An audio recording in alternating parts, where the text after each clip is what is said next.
1 மணி நேரம் 40 நிமிஷம் போறதே தெரியல.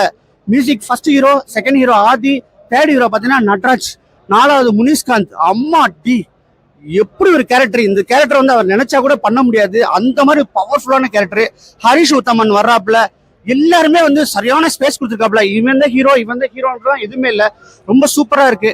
2K கிட்ஸை பல்ஸை பிடிச்ச ஒரே டேரக்டர் இப்போதைக்கு யூத்தா. மற்றவங்க டவுட்ல இருப்பாங்க, இவன் டவுட்டே கிடையாது. ஆதி கலக்கிருக்காப்ல, படம் செம்ம எனர்ஜியா இருக்கு. மியூசிக் தான் ஃபர்ஸ்ட் ஹீரோ வந்து மியூசிக். அவர் என்னங்க டைரக்ஷன் சூப்பரா பண்றாரு, நரேஷன் சூப்பரா பண்றாரு, ஆக்டிங் நல்லா பண்றாரு. வேற என்னங்க அவருக்கு டேலண்ட்? ஐயோ, மனுஷன் வேற மாதிரி பண்ணிட்டு இருக்காரு. ஒவ்வொரு கதைகளையுமே அவ்வளவு அழகா பண்ணிட்டு இருந்தாரு.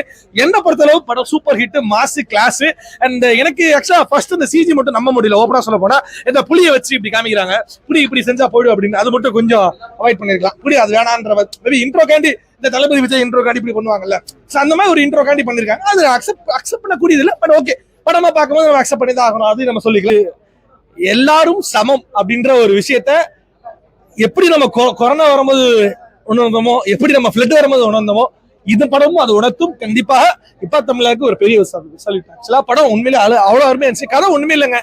எப்படி வந்து உலக போர் எப்படி வருது, அது எப்படி இந்தியா, தமிழ்நாடு எப்படி வந்துட்டு, மற்ற நாட்டை பத்தி எங்களுக்கு கவலை இல்லைங்க, எப்படி வந்து தமிழ்நாடு எப்படி அதை வந்துட்டு மீண்டு வந்துச்சுன்றத அழகா அவ்வளவு கோர்வையா. அண்ட் முக்கியமா படம் உண்மையிலே நல்லா இருக்குங்க. ப்ளீஸ் எதுவுமே ரொம்ப நெகட்டிவ் ஸ்ப்ரெட் பண்ணாதீங்க. தேங்க்யூ. படத்துல பிஜிஎம்ல தான் படத்து இருக்கு அப்படின்ற மாதிரி நல்லா இருக்கு ப்ரோ. ஏன்னா வந்து நம்ம லாஸ்ட் வீரன் மூவிலே பார்த்துருப்போம், அதுலயும் ஃபைட் நல்லா பண்ணியிருந்தாரு, இதுலயும் பண்ணியிருக்காரு. நம்ம அவர் ஸ்டெப் பை ஸ்டெப்பா போறாருன்றதுக்கு இந்த படம் ஒரு பயங்கர எக்ஸாம்பிள்.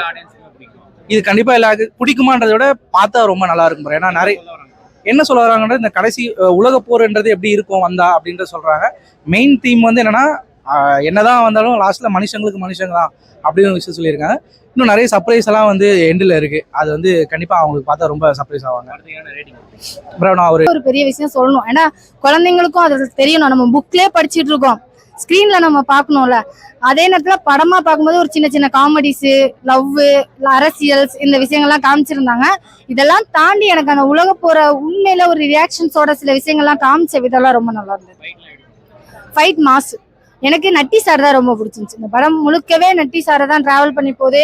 அவரோட ஆக்டிங், அரசியலா இருக்கும்போது அரசியல்வாதியா இருந்தாலும் நான் நல்லா நடிப்பேன்டா, திடீர்னு மாறினாலும் நான் நல்லா வந்தான்டா, திடீர்னு அப்படியே ஜர்க் அடிப்பேன்டா அப்படின்னு சொன்ன விதமா இருக்கட்டும்.